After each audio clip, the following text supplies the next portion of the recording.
Bismillahirrahmanirrahim. Assalamualaikum warahmatullahi wabarakatuh.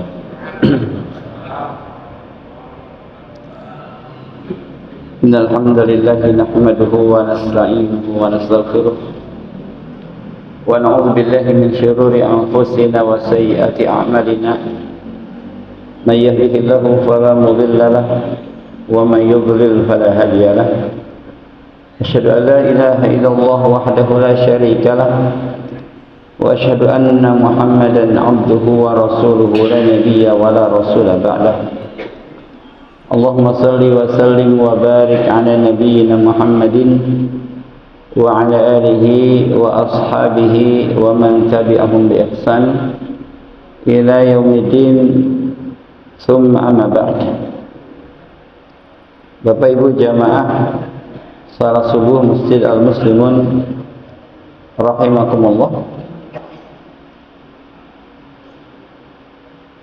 Alhamdulillah, kembali kita memuji Allah Subhanahu wa taala atas limpahan nikmat dan rahmatnya hingga kita bisa melaksanakan salat subuh secara berjamaah.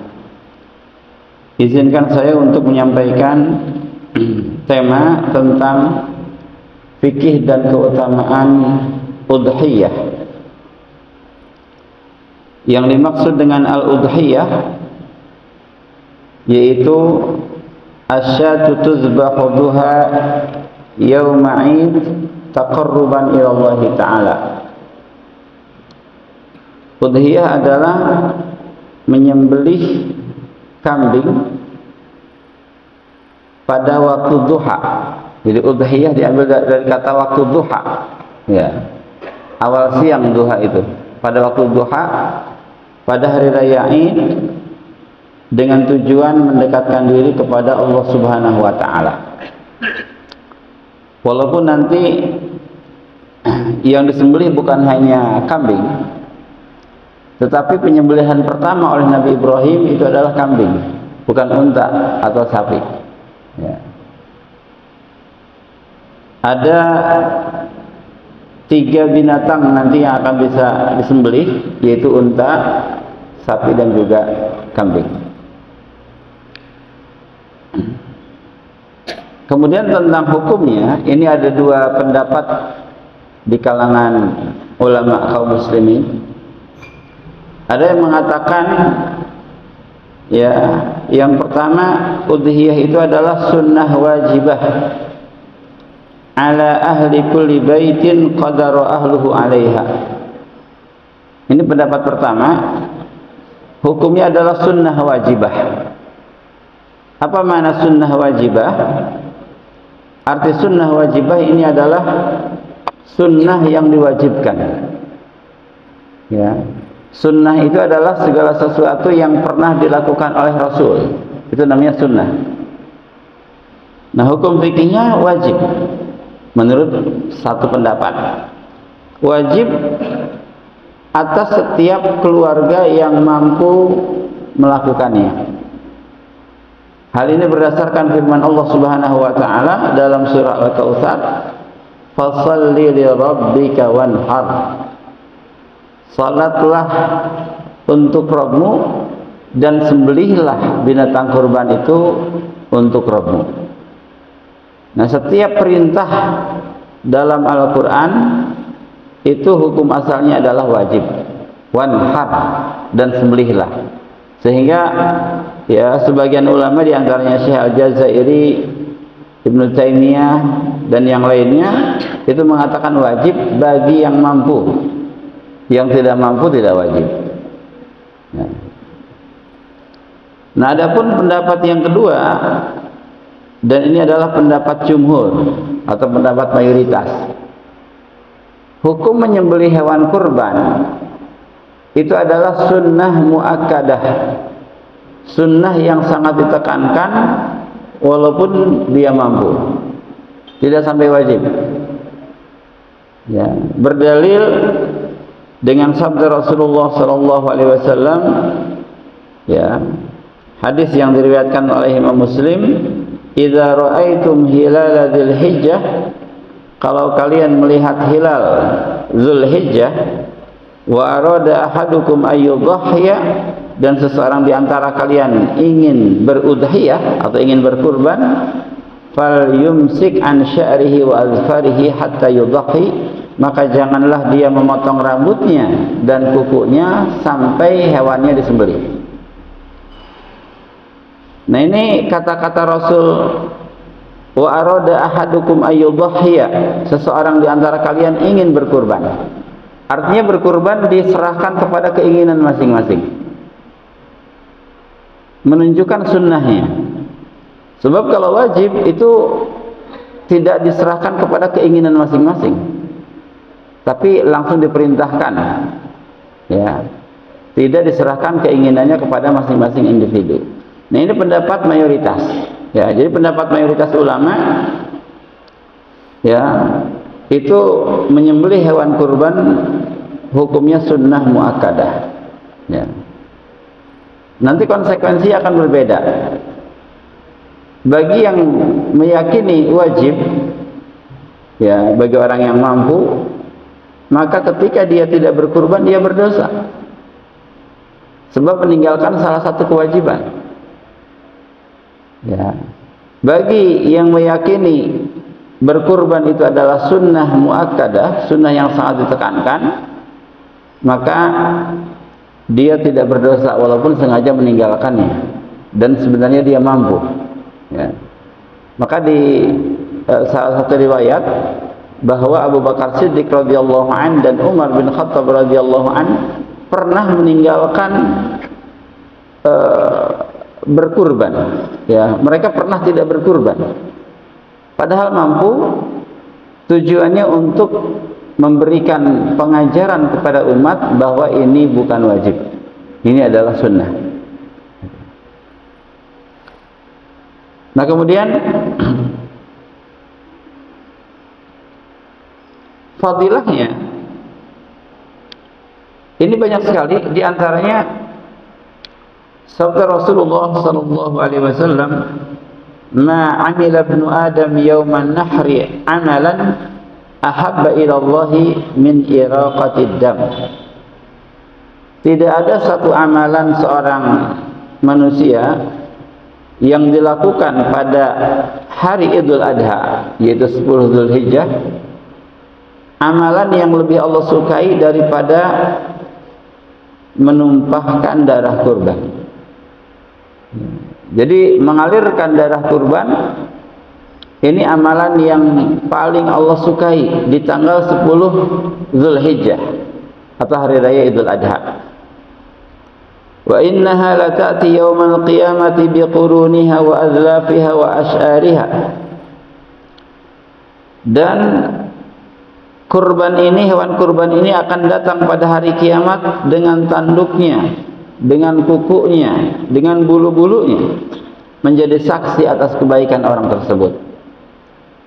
Wa inna ad-dam la yaqa'u minallahi azza wa jalla bimakanin qabla an yaqa'a 'alal ardi fatibu biha nafsa. Dan pahala darah yang disembelihkan itu akan lebih cepat sampai kepada Allah Subhanahu wa taala daripada sampainya darah ke tanah, sehingga dia menjadi orang yang sangat bahagia di hari tersebut. Jadi langsung tercatat, dan pencatatannya sangat cepat sekali, ya, sangat cepat, langsung tercatat di sisi Allah Subhanahu wa taala. Kemudian juga ada para sahabat yang bertanya pada Rasulullah sallallahu alaihi wasallam, "Ma hadhil adhahi?" Wahai Rasulullah, apa makna daripada hewan-hewan kurban ini? Maka beliau bersabda, "Sunnatu abikum Ibrahim." Penyembelihan hewan kurban ini adalah sunnah dari bapak kalian, yaitu Nabi Ibrahim. Qalu ma lana minha, wahai Rasulullah, apa yang kita dapati dari ibadah kurban ini? Qala, maka Rasul mengatakan, bikulli sya'ratin hasanah. Di setiap bulu yang ada di kepala hewan tersebut itu akan menjadi kebaikan untuk kalian. Ya. Di setiap bulu yang ada di kepala hewan tersebut adalah kebaikan untuk kalian. Qalu fasuf. Maka para sahabat mengatakan, wahai Rasulullah, bagaimana dengan bulu-bulu yang ada di badannya? Qala bi kulli sya'ratin minas suf hasanah. Maka Rasul pun mengatakan, di setiap bulu yang ada di badannya pun adalah satu kebaikan untuk kalian. Artinya berjuta-juta kebaikan untuk orang yang berkurban. Ya, walaupun ini adalah sunnah hasanah, walaupun ini adalah sunnah muakkadah menurut para ulama, maka meninggalkannya artinya dia meninggalkan dari kesempatan besar untuk mendapatkan kebaikan di sisi Allah Subhanahu wa taala. Ya. Ketika mampu kemudian dia sengaja meninggalkannya, itu tidak berdosa, tetapi dia tertinggal dari banyak orang yang mendapatkan kebaikan di hari tersebut. Maka persiapkan kurban terbaik ya untuk mendapatkan kebaikan yang berlimpah dari Allah Subhanahu wa taala. Kemudian tentang hikmahnya. Ya, hikmah berkurban. Al-Jazairi rahimahullah menulis setidaknya ada 4 hikmah dari ibadah kurban. Yang pertama, at-taqarrubu ila Allah taala biha. Yaitu dengan berkurban seseorang mendekatkan diri kepada Allah Subhanahu wa taala. Ya. Dia mendekatkan diri kepada Allah dengan cara beribadah kepadanya. Dan di antara ibadah kepada Allah yaitu menyembelih hewan kurban. Fashalli li rabbika wanhar. Salatlah untuk Rabbmu dan sembelihlah hewan itu untuk Rabbmu.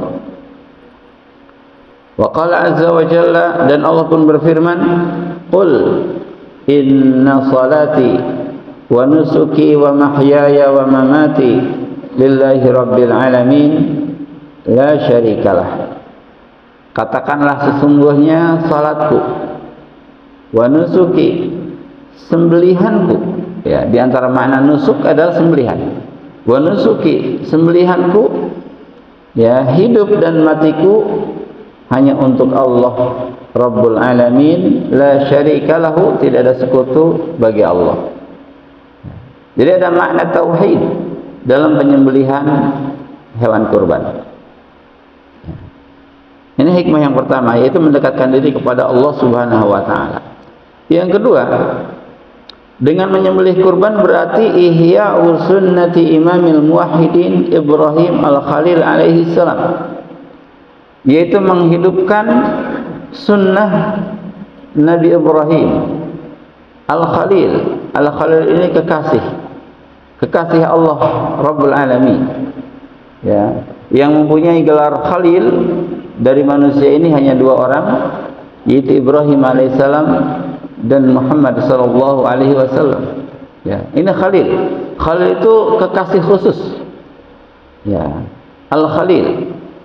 Maka ketika Ibrahim alaihissalam ya mempunyai rasa cinta yang besar kepada putranya yang sudah lama dinanti, ya, Ibrahim lebih dari 80 tahun tidak punya anak, menanti ingin punya keturunan.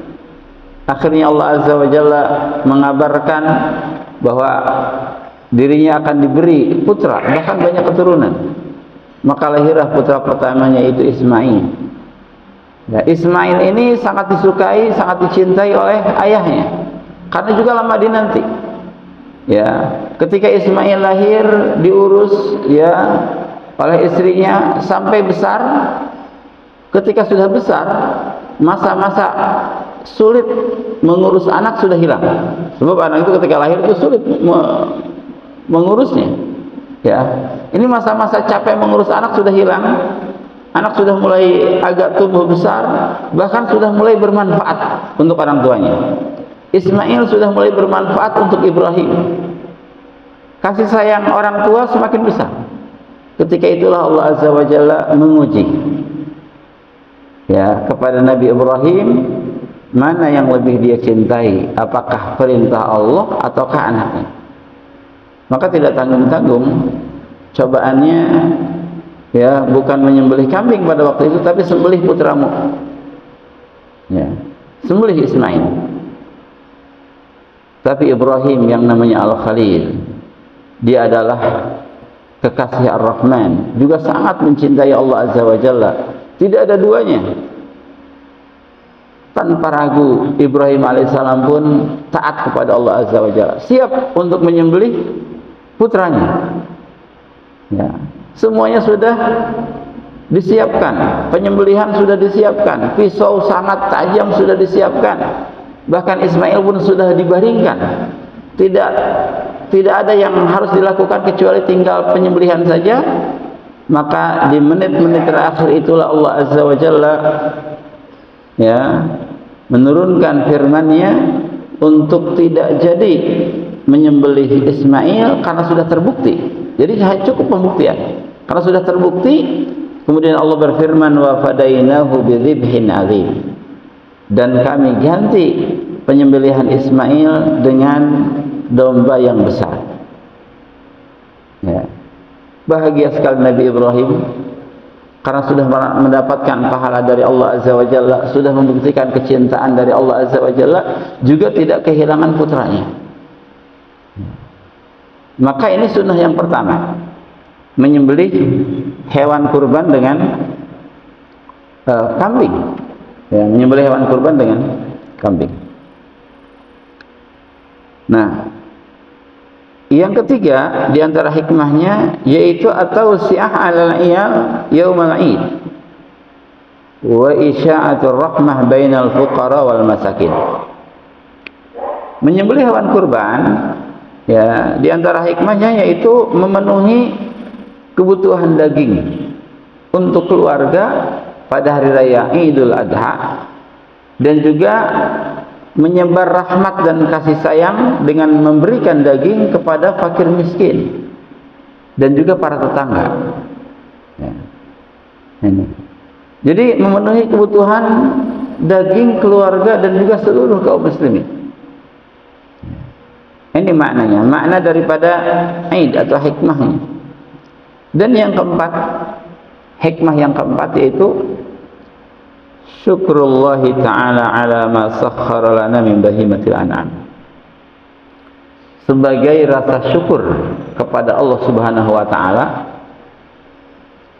yang telah menundukkan binatang ternak dari unta, sapi dan kambing. Jadi mereka walaupun binatang-binatang ini walaupun kuat tenaganya, ototnya, tapi sangat mudah diatur oleh manusia. Dan itu pada hakikatnya yang menundukkan adalah Allah Azza wa Jalla. Allah menundukkan binatang itu untuk ya mudah diatur oleh manusia. Sebab jika tidak mudah diatur, jika dibuaskan oleh Allah, ya, jika diliarkan oleh Allah Azza wa Jalla, niscaya kita tidak bisa mengurus unta, kita tidak bisa mengurus sapi, kita tidak bisa mengurus kambing. Ya.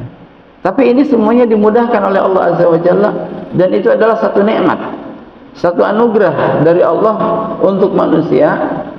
Karena ini adalah anugerah dari Allah, maka sudah selayaknya kita bersyukur kepada Allah. Ya, maka dalam surah Al-Hajj ayat 36-37 Allah berfirman, fakulu minha wa at'imul qani'a wal mu'tar. Silahkan makan daging kurban itu, ya, dan beri makan kepada al-qani wal mu'tar. Al-qani adalah orang yang qanaah, orang yang tidak minta-minta. Wal mu'tar adalah orang yang meminta-minta. Jadi kurban itu diberikan kepada semua ya kaum muslimin, baik yang meminta ataupun yang tidak meminta. Sebab ada orang-orang yang malu mungkin untuk meminta, ya dia mungkin tidak terdata juga, dia tidak memintanya. Nah, ini panitia harus jeli. Ya, jangan sampai ada tetangga terdekat ternyata tidak terdata, padahal dia juga orang pemalu gitu ya.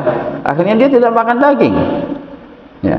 Nah, ini beri al-qani wal mu'tar, yang qanaah, yang tidak meminta-minta ataupun yang meminta-minta. Kadzalika sakharnaha lakum la'allakum tashkurun.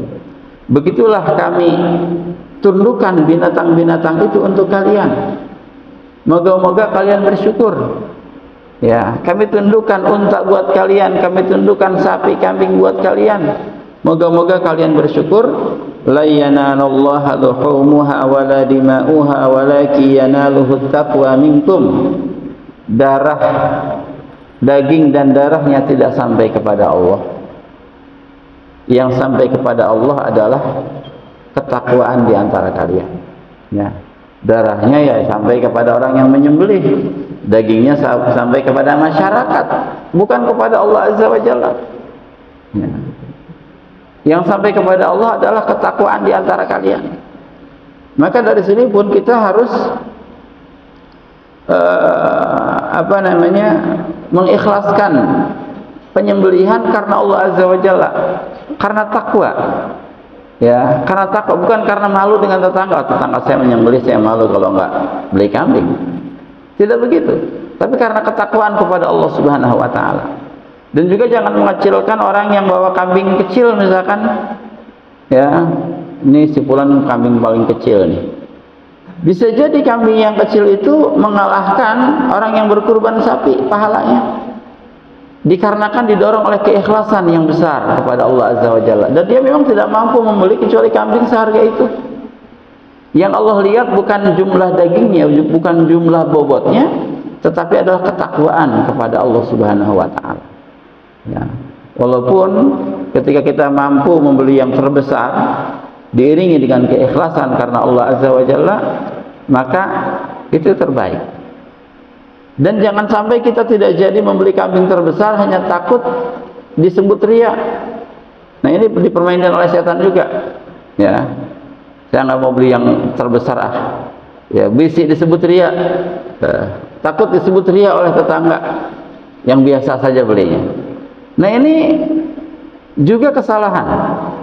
Ya, Fudail bin Iyad rahimahullah menasihati tarkul amal li ajlin nas syirkun atau riya'un. Meninggalkan amal perbuatan, meninggalkan amal soleh karena manusia, itu adalah kesyirikan. Ya. Jadi kalaupun sudah berniat, beli yang terbaik, beli yang terbaik, kurbankan di jalan Allah Subhanahu wa taala. Ketika muncul sifat-sifat ingin dilihat, maka beristighfar kepada Allah, kemudian minta bantuan kepada Allah Azza wa Jalla, lanjutkan niat itu. Allah akan bantu. Dulu para ulama ada yang mengatakan, dulu saya belajar ilmu itu ya tujuannya agar terkenal, tujuannya agar disebut ulama. Tapi ketika saya melanjutkan belajar, maka ilmu itu terus membimbing saya untuk ikhlas karena Allah Subhanahu wa taala. Kita pun demikian. Ketika beramal, sholat, berkurban, mungkin pada awalnya ingin dilihat, tapi ketika ini terus kita lakukan dan kita terus beristianah kepada Allah Azza wa Jalla, insya Allah Allah akan membantu. Ya, pada akhirnya kita akan ikhlas dalam beramal soleh karena Allah Subhanahu wa taala. Nah, kemudian ada beberapa hukum yang harus diperhatikan bagi kaum muslimin yang ingin berkurban. Yang pertama tentang usia hewan yang boleh dikurbankan. Ya. Nah, di sini dikatakan la yujzi'u minal udhiyah minal dha'ni aqal minal jaza' wa huwa ma'aw fasanah aw qarabaha. Untuk domba, ya, untuk domba yang bulunya keriting, ya, itu tidak sah kecuali jaza minimal. Jaza ini adalah domba yang berusia 1 tahun atau kurang sedikit. Sebagian ulama mengatakan minimal 6 bulan untuk domba. Ya. Wa fi ghairi dha'ni, nah selain domba, minal ma'iz wal ibil wal bakar, seperti kambing Jawa yang rambutnya atau bulunya lurus, ya. Kemudian unta dan bakar itu tidak boleh la yujzi'u aqal minas sani. Dia tidak boleh disembelih kecuali sudah saniyah. Arti saniyah itu apa? wa huwa fil ma'iz ma'au fasanah wa dakhala fi saniyah. Untuk kambing Jawa itu sudah berusia 1 tahun dan masuk tahun yang kedua. Itu minimalnya. Wa fil ibil ma'au fa arba' sanawat wa dakhala fil khamisah. Untuk unta usianya sudah masuk 4 tahun, sudah berusia 4 tahun dan masuk tahun yang kelima.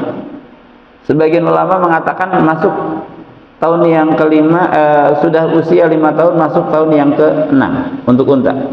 Wa fil baqar ma'au fasanatain wa dakhala fi tsalisah. Dan untuk sapi ini minimal usianya 2 tahun dan masuk tahun yang ketiga untuk sapi. Ya, minimal 2 tahun masuk tahun yang ketiga. Ini berdasarkan sabda Rasulullah SAW, la tazbahu illa musinnah. Janganlah kalian menyembelih hewan kurban kecuali musinnah. Ya, musinnah ini satu istilah. Ya, kalau kambing 1 tahun masuk tahun yang kedua. Kalau sapi ya 2 tahun masuk tahun yang ketiga. Kalau unta masuk 4 tahun, ya usia 4 tahun masuk tahun yang kelima.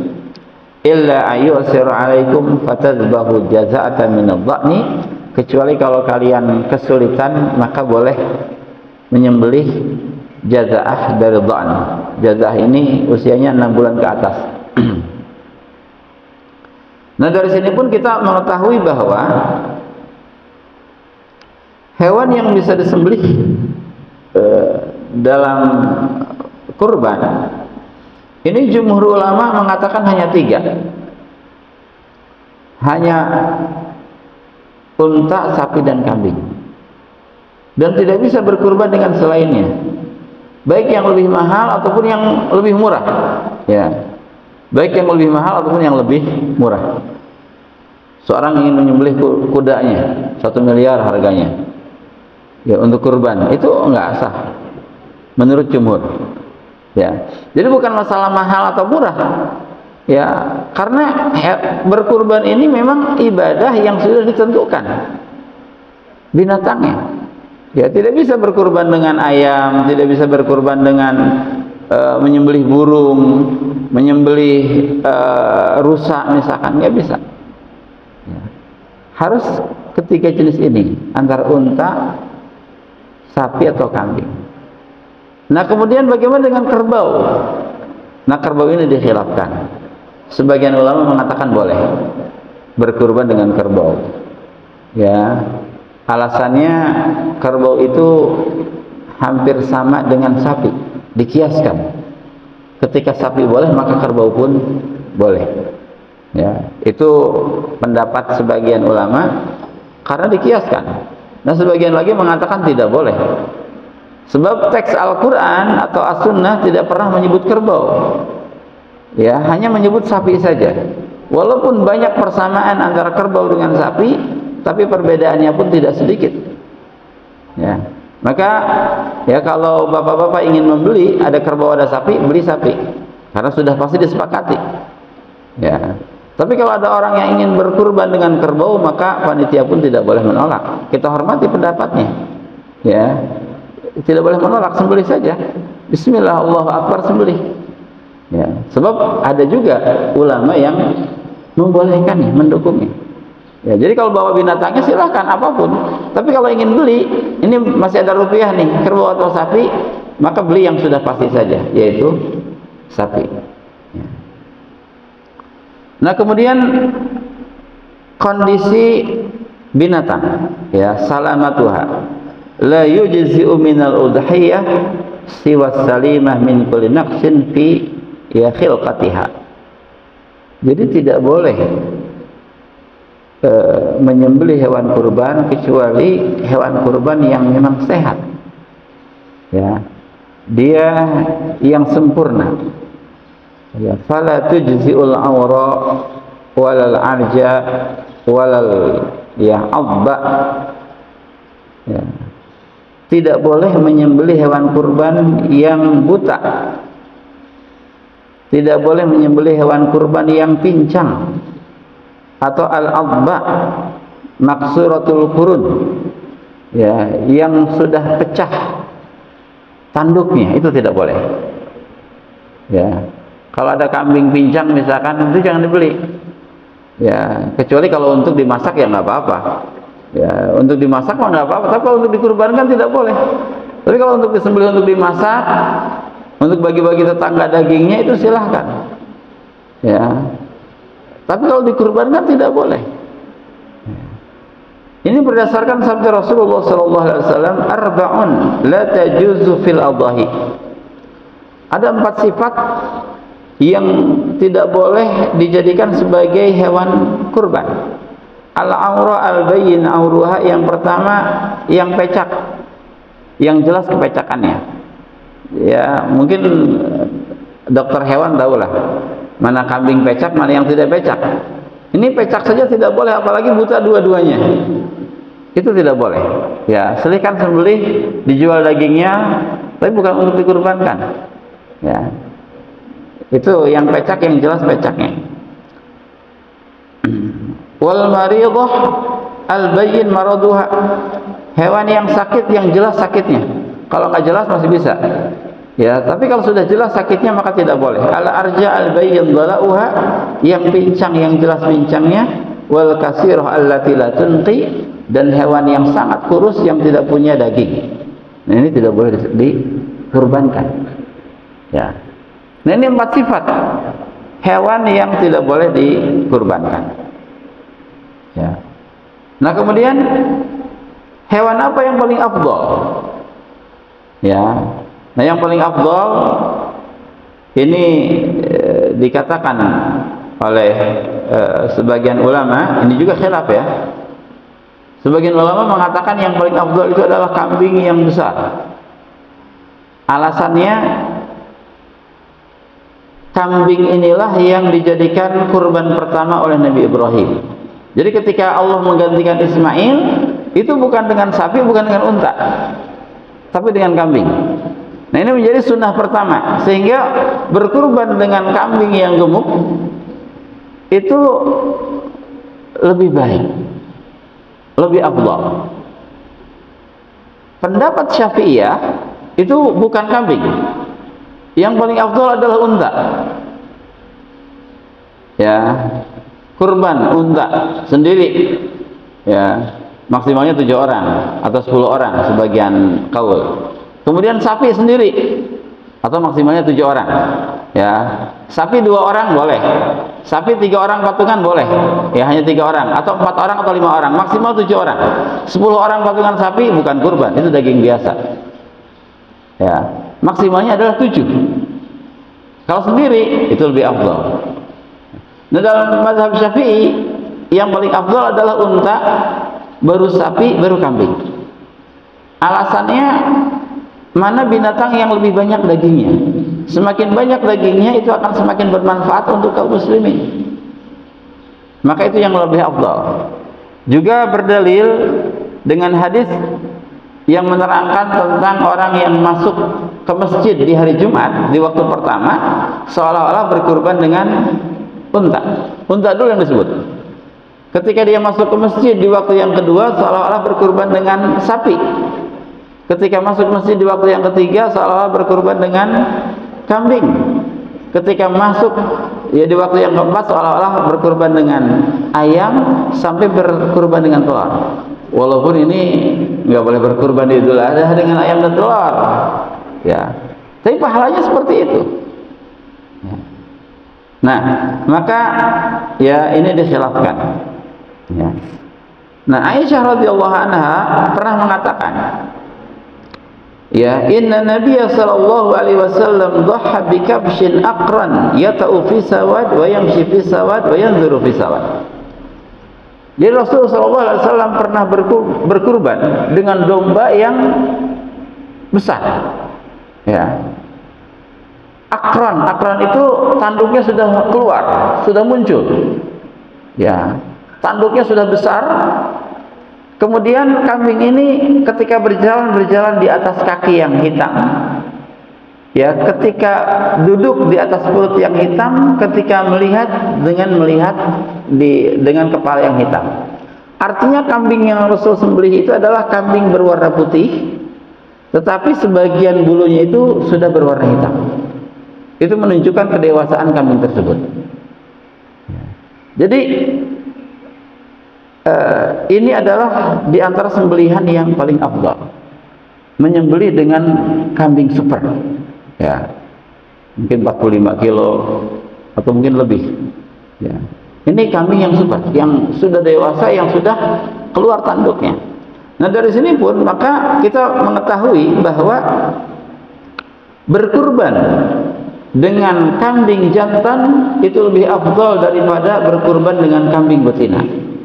Walaupun boleh berkurban dengan kambing betina, sama dengan akikah, ya, dengan yang jantan lebih afdal daripada yang betina, ya.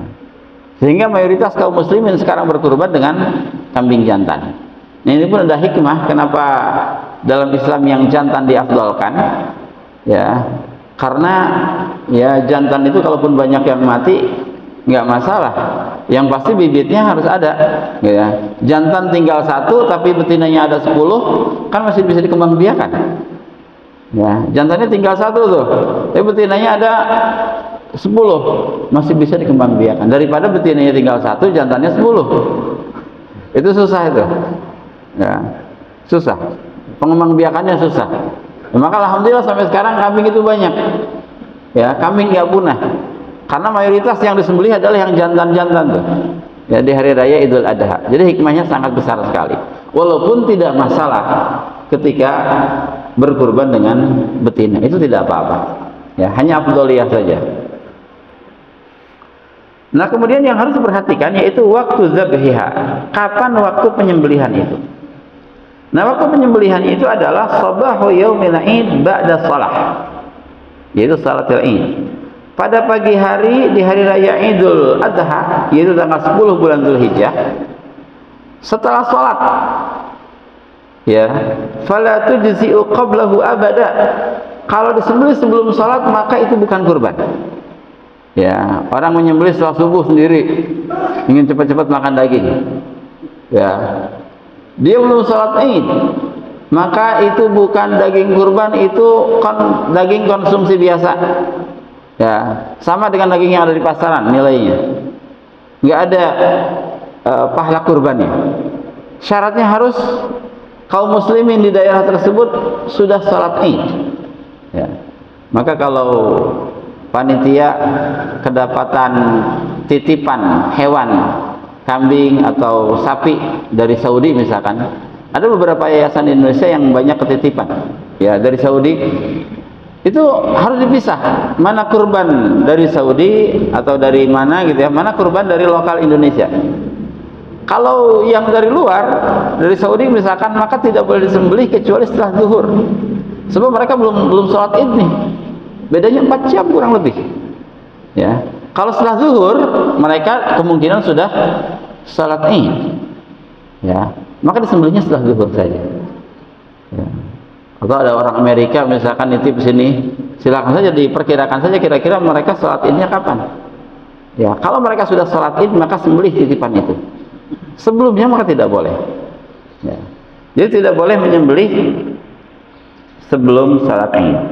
Ini berdasarkan sabda Rasulullah SAW, hadis yang diriwayatkan oleh Imam Bukhari, "Man dzabaha qabla shalah fa inna ma yadhbahu li nafsihi." Siapa yang menyembelih hewan sebelum salat Id, maka hakikatnya dia menyembelih untuk dirinya saja, enggak ada makna kurban. Wa man dzabaha ba'da shalah faqad tamma nusukuhu wa asaba sunnatul mursalin.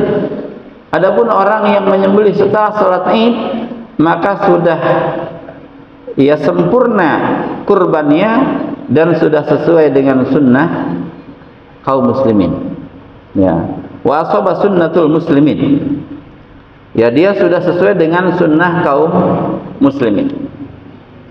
Nah, ini setelah salat Id, ya, di waktu duha, ini maksudnya adalah di tanggal 10-nya.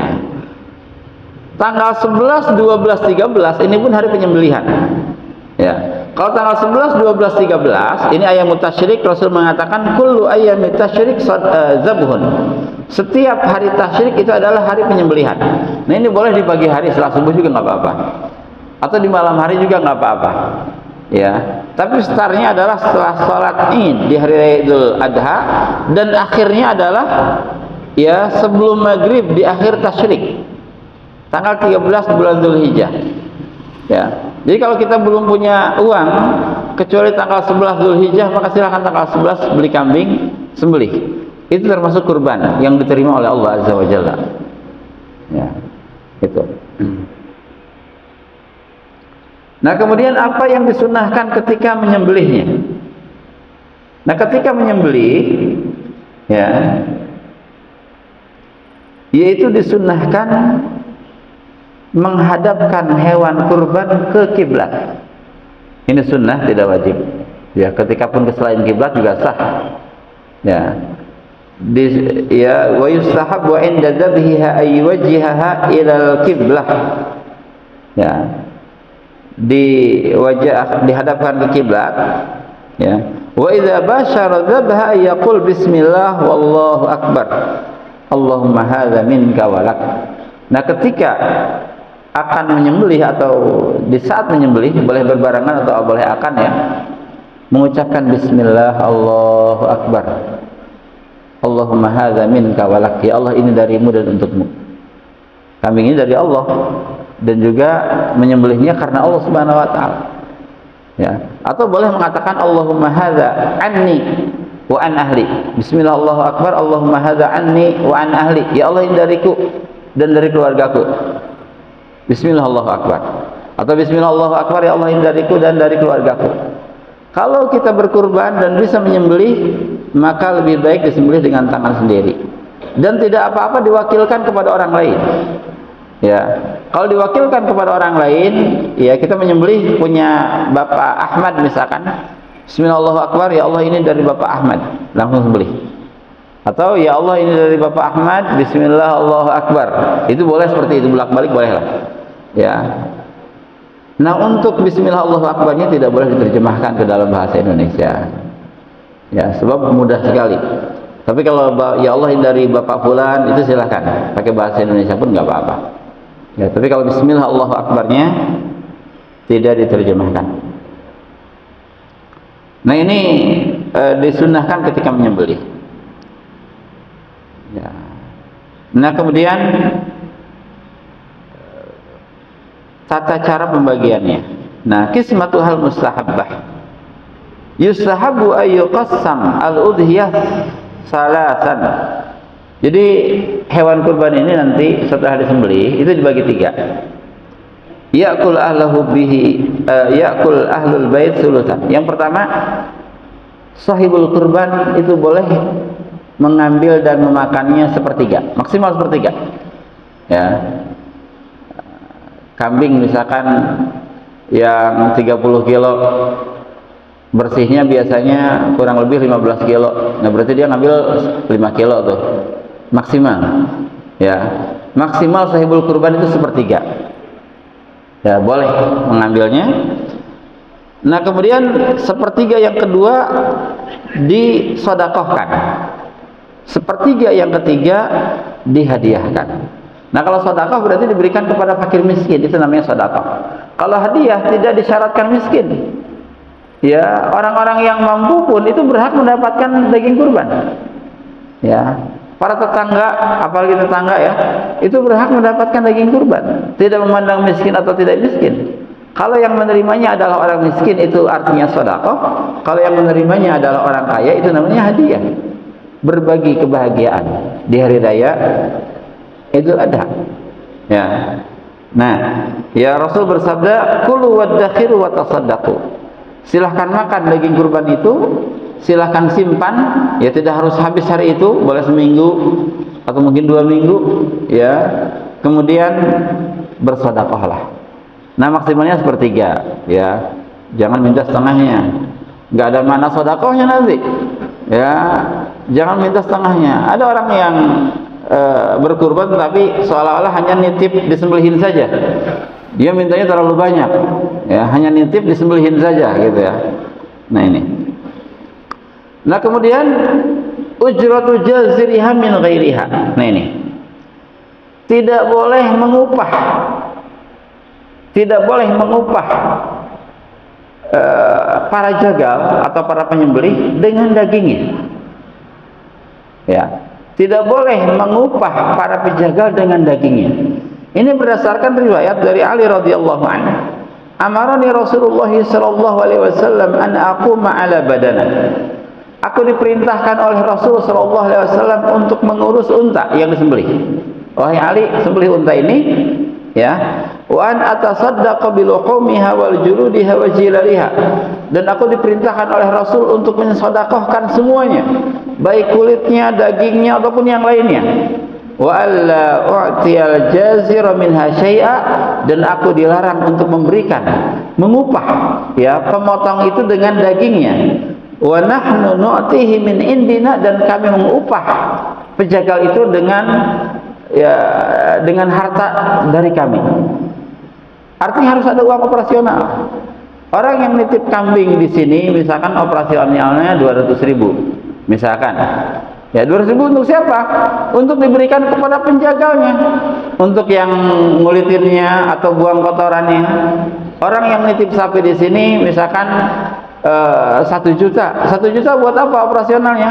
Untuk proses penyembelihan, pengulitan, pencacahan misalkan per sapi.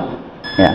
Jadi tidak boleh, wahai tukang jagal, sini ada 5 sapi nih, kamu kesini sembelihin, setiap sapi yang disembelih 5 kilo buat Anda dagingnya, berarti diupah dari daging. Itu tidak boleh. Kalau kita sudah memberikan uang operasional kepada penyembelih itu, kemudian kita kasih dagingnya sebagai hadiah, sebagai sedekah, itu tidak apa-apa, gitu ya. Itu bukan upah. Daging itu adalah hadiah, sebagaimana kaum muslimin juga dapat hadiah, ya. Atau itu sedekah, sebagaimana kaum muslimin yang lain pula dapat sedekah. Jadi beri upahnya, ini kepalanya buat Anda, ini 1 bungkus daging buat Anda. Itu bukan upah itu, tapi itu adalah hadiah atau sedekah. Ya. Kalau upah itu dia diberikan daging tanpa diberikan rupiah, itu namanya upah. Itu tidak boleh. Ya. Maka para penyembelih, ya, atau panitia yang menyembelihkan itu berhak mendapatkan 2 bagian. Pertama upah, ya, yang kedua daging berupa sedekah atau hadiah, gitu ya. Nah, dikit lagi ya, hanya 3 paragraf lagi. Kambing itu boleh untuk 1 orang dan keluarganya. Ya, dikatakan oleh Abu Ayyub, kana ar-rajulu fi ahdi Rasulillah sallallahu alaihi wasallam yudhahi bisyah anhu wa ahli baitihi. Dahulu di zaman Rasul, 1 kambing itu untuk 1 orang dan keluarganya. Yang dimaksud keluarganya adalah keluarga yang bernaung di atap rumahnya. Ya. Walaupun ada 10 orang tuh di atap rumahnya tuh. Kalau ada anak kita sudah pindah rumah, berarti dia tidak bisa diwakilkan. Dia sunnah menyembelih juga. Ya, sudah menikah, sudah beda rumah, misalkan beda atap, maka ya dia menyembelih lagi. Itu minimal. Kalau misalkan 1 orang karena sudah bekerja semua nih anggota keluarga, 1 orang 1 kambing. Jadi 1 rumah ini ada 5 kambing, yaitu boleh. Ya, ini batas minimal saja. 1 kambing 1 rumah, 1 keluarga. Ya. Nah, kemudian yang terakhir, ya, ada larangan bagi orang yang ingin berkurban. Larangan motong rambut dan motong kuku sejak tanggal 1 Zulhijjah sampai disembelih kurbannya itu. Rasul bersabda, "Idza ra'aitum hilal Zulhijjah."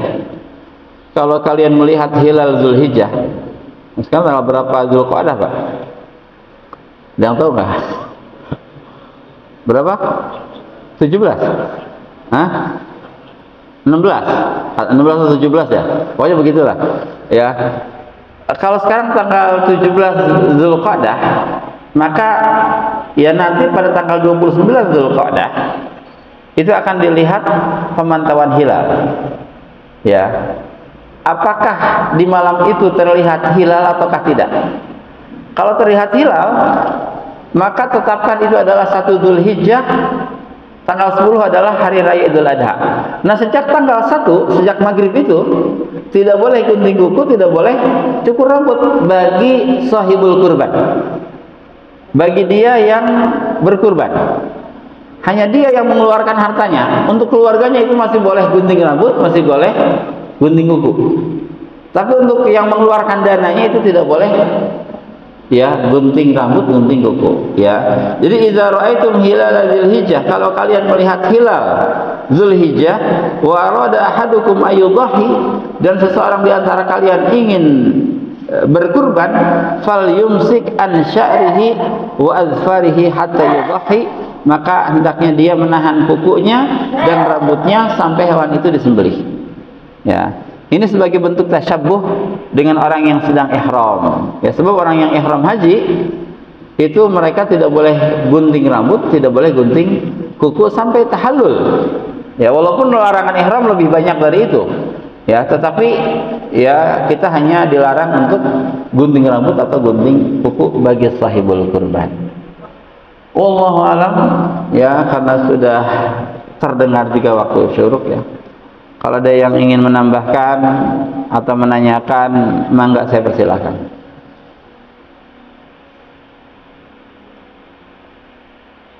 Bismillah.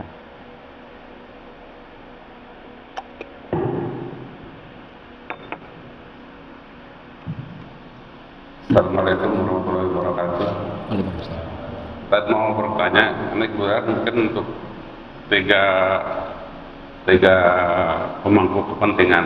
Yang pertama untuk para calon pengurban, kedua untuk penyelenggara kurban, ketiga untuk penerima kurban. Ya, untuk calon pengurban, pertanyaan saya adalah seperti tadi sebenarnya sudah disampaikan oleh Ustaz bahwa ya bisa satu ekor itu untuk satu keluarga. Yang ingin saya tanyakan, dalilnya yang mana yang lebih kuat untuk satu orang satu ekor kambing kah, atau satu ekor bisa untuk satu keluarga? Itu yang untuk kurban. Kemudian untuk penyelenggara kurban, seperti disampaikan tadi oleh Ustaz bahwa hewan kurban itu tidak boleh cacat. Nah, kemungkinan cacatnya itu bukan cacat bawaan. Katakanlah ketika panitia itu survei, tentunya pasti dia akan teliti ya yang sempurna, katakan. Tetapi dalam perjalanan terjadi katakan musibah atau apa, artinya katakanlah cacat, umpamanya pincang atau sebagainya, apakah ini sah untuk dijadikan atau bisa dipotong untuk hewan kurban? Itu kedua. Kemudian yang ketiga, untuk penerima kurban lebih utama mana, untuk muslim mampu atau non muslim kerek?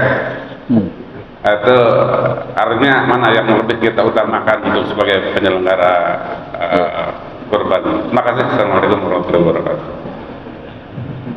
Waalaikumsalam warahmatullahi wabarakatuh. Baik, Pak.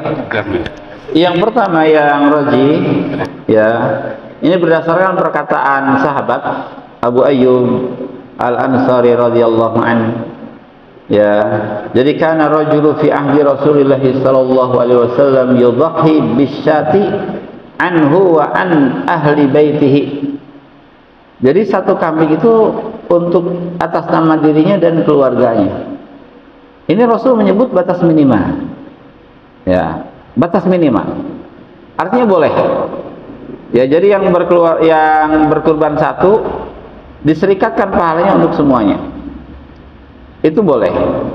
Tapi memang lebih banyak lebih bagus. Satu orang 2 kambing, itu juga bisa. Rasul pernah berkurban 1 orang 2 kambing. Ya, 1 orang 3 kambing itu bisa. Tapi minimal 1 keluarga 1 kambing itu batas minimal. Apalagi 1 keluarga 5 kambing itu sangat bisa sekali. Ya, ini batas minimal saja. Yang diterangkan dalam syariat itu adalah batas minimal. Ya. Yang kedua, hewan kurban tidak boleh cacat. Maksudnya tidak boleh cacat sebelum dikurbankan. Ya, termasuk pembawaan dari tempat showroom kambing misalkan ke tempat panitia. Itu juga harus selamat. Jadi dia harus selamat sebelum penyembelihan. Kalau tadinya sehat kemudian pas dibawa ke panitia menjadi tidak sehat, itu juga bukan hewan kurban. Ya, itu bukan hewan kurban. Ya, pernah kita beli sapi ya di satu kampung, mati satu, mati ya. Tapi alhamdulillah diganti oleh pedagangnya. Ya, emang harus seperti itu. Ya. Yang ketiga, ya ini hewan kurban pertama boleh tidak diberikan kepada orang kafir, gitu ya. Pendapat para ulama, fatwa dari Ibnu Baz, Ibnu Qudamah, dan Syekh Shalih Al-Munajjid dan juga yang lainnya boleh. Ya, daging kurban boleh diberikan kepada orang kafir, non muslim, itu boleh. Ya, dengan syarat mereka bukan orang kafir yang memerangi kaum muslimin. La yanhakumullahu 'anil ladzina lam yuqatilukum fid din wa lam yukhrijukum min diyarikum an tabarruhum wa tuqsitu ilaihim. Innallaha yuhibbul muqsitin.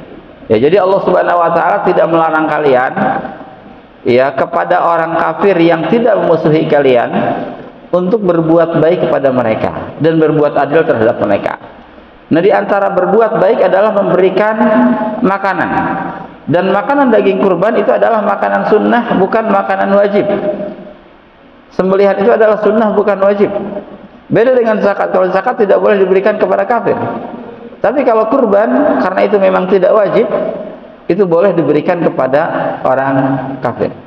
Ya, lebih afdal mana? Diberikan kepada kafir yang sangat miskin ataukah kepada kaum muslimin yang berkecukupan? Dan dilihat kemiskinannya. Ya, kalau memang itu sangat dia sangat membutuhkan, bahkan mungkin kelaparan, maka mungkin dia lebih afdal. Ya, karena membantu dari sisi kemanusiaannya juga. Ya, dan Allah memuji orang-orang yang memberikan kehidupan untuk manusia, baik mukminnya ataupun kafirnya. Ya, wa yut'imuna at'ama ala hubbihi miskinan wa yatiman wa asira. Ya, jadi Allah memuji orang yang memberi makan kepada orang miskin, yatim dan asir. Asir itu adalah orang yang dipenjara, dan orang yang dipenjara di zaman Rasul adalah orang kafir, bukan orang kaum muslimin. Enggak ada muslim yang dipenjara. Nah, orang yang dipenjara pun diberi makan. Gitu ya. Wallahu a'lam.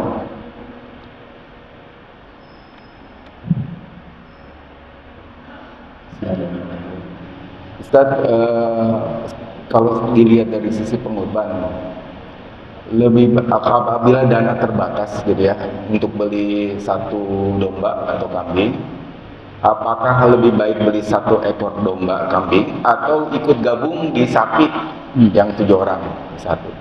Kemudian yang kedua, dengan kondisi apabila kita memotong domba di daerah masyarakat yang lebih kaya gitu ya, artinya ininya ekonominya bagus, atau kita kirim kita motong domba atau sapi di daerah yang memang kemampuan ekonominya yang masyarakatnya lemah gitu. Nah, ini mana yang lebih baik? Terima kasih. Assalamualaikum warahmatullahi wabarakatuh. Waalaikumsalam warahmatullahi wabarakatuh. Baik, antara membeli satu ekor kambing sendiri ataukah patungan 7 sapi, 7 orang ya. Nah, ini yang lebih baik adalah yang lebih besar. Kira-kira 1/7 sapi itu dagingnya lebih banyak atau tidak dengan satu ekor kambing? Diperkirakan saja. Seandainya sama, maka afdaliyahnya sama, tidak ada yang lebih afdal. Ya, jadi yang lebih afdal adalah yang lebih banyak, yang lebih mahal. Berkurban dengan yang terbaik itu yang lebih baik. Bisa jadi satu ekor kambing mungkin lebih baik ketika dia memilih yang paling bagus kambingnya, walaupun sendiri. Ya, tidak patungan. Atau bisa jadi patungan sapi itu lebih bagus karena sapi yang akan dibeli adalah sapi yang terbaik. Jadi mana yang lebih bermanfaat untuk masyarakat? Itu ya, yang terbanyak dagingnya itu yang terbaik. Jadi boleh yang mana saja itu pilihan. Tapi maksimal 7 orang ya. Patungannya 2 orang, wah itu jelas lebih baik daripada 1 ekor kambing. Ya, patungnya 2 orang nih, ada sahib sahabat nih, telepon-teleponan, yuk kita beli berdua aja dah, gak usah ajak yang lain, gitu ya, gak usah ajak yang lain, pengen berdua saja, ayo silakan, itu silakan, itu lebih baik. Ya, maksimalnya 7 orang. Ya, atau ingin sendiri, ya saya ingin beli sapi sendiri, ya untuk 1 orang dan keluarganya, itu jauh lebih baik daripada patungan 7 orang. Nah, kemudian satu lagi tentang di mana yang lebih baik ya, motong kurban. Nah, kita lihat saja kondisi. Kalau memang di lingkungan kota ini sunnah kurban sudah sangat luar biasa, banyak masyarakat yang memang berkurban, dan juga ekonomi mereka sudah bagus sehingga banyak yang berkurban. Kalau ada satu kampung yang ternyata jarang sekali kurban di sana, ya, baik karena miskin atau di kampung itu memang sudah mati sunnah kurban itu, bukan karena miskin. Ada terkadang kampung dia bukan karena miskinnya penduduk, tapi karena matinya sunnah, ya, maka menghidupkan di situ itu lebih baik, ya, menghidupkan sunnah kurban di saat sunnah kurban ini sudah mati di satu kampung yang jarang sekali berkurban, maka itu lebih baik karena ada makna dakwah di situ. Ya, ada makna dakwah. Kalau di sini sudah banyak, tapi kalau di sini belum banyak, ya kampung sendiri lebih baik. Wallahu a'lam. Assalamualaikum warahmatullahi wabarakatuh. Saya pernah mendengar ada kajian yang mengatakan tentang kurban terbaik. Kurban terbaik itu dalam dikisahkan tentang mengacu, misalnya kisah Qabil dan Habil.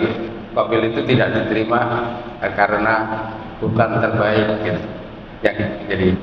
Jadi bukan yang berkorbannya, tapi ada yang terbaik. Artinya gini, seorang yang mampu sapi tiba-tiba memilih pengen domba, itu salah satu kriteria bukan kurban terbaik. Itu bagaimana artinya. Dan satu lagi tentang hadis dari riwayat Ahmad dan Ibnu Majah tentang apabila kamu kemampuan dan tidak berkorban, maka jangan dekat-dekat dengan rumah ibadah. Itu kira-kira hadisnya. Terima kasih. Saya bisa lah. Iya, tentang Qabil dan Habil ya. Jadi gini Pak, Qabil itu tidak diterima kurbannya. Pertama karena memang yang dikurbankan bukan yang terbaik, tapi yang terburuk. Diambil yang buruk, bukan yang bagus. Yang kedua karena niatannya bukan untuk beribadah kepada Allah Azza wa Jalla, bukan untuk berkurban itu. Ya, jadi tidak diterima oleh Allah Azza wa Jalla. Seseorang mampu beli 1 sapi, tapi dia berkurbannya dengan kambing. Tapi yang bagus juga kambingnya, bukan yang buruk ya. Dia memang tidak yang terbaik, tapi yang baik. Ya, itu insya Allah diterima oleh Allah Azza wa Jalla. Walaupun pahalanya akan sesuai dengan apa yang dia kurbankan. Jadi baik dan buruk itu sumber utamanya bukan dari yang dikurbankan dulu, tapi dari hatinya dulu. Ya, dari hatinya dulu. Dia berniat bertaqarrub. Kurban itu artinya mendekat ya. Kurban, qarib artinya dekat. Kurban itu artinya dia memang ingin mendekatkan diri kepada Allah ataukah tidak. Ya. Nah, itu yang pertama. Yang kedua, ya riwayat siapapun yang mampu kemudian tidak berkurban, maka jangan mendekati musola kami, gitu ya, atau tempat salat kami. Nah, ini difahami oleh sebagian ulama tentang wajibnya berkurban. Difahami demikian. Ya, tetapi jumhur atau mayoritas tidak memahami seperti itu.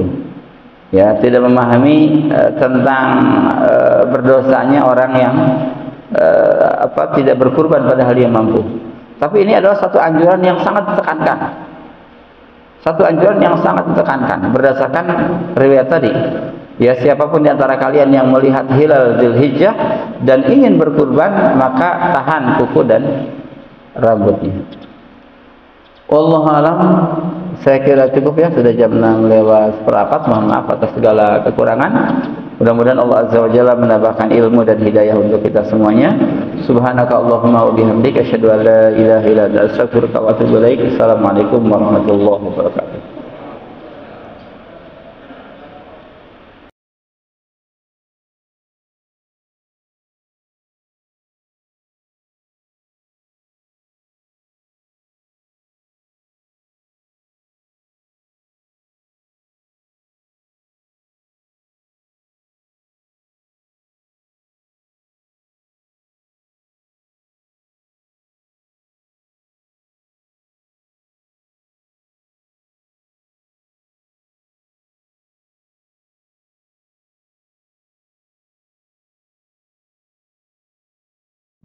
Al Muslimun TV.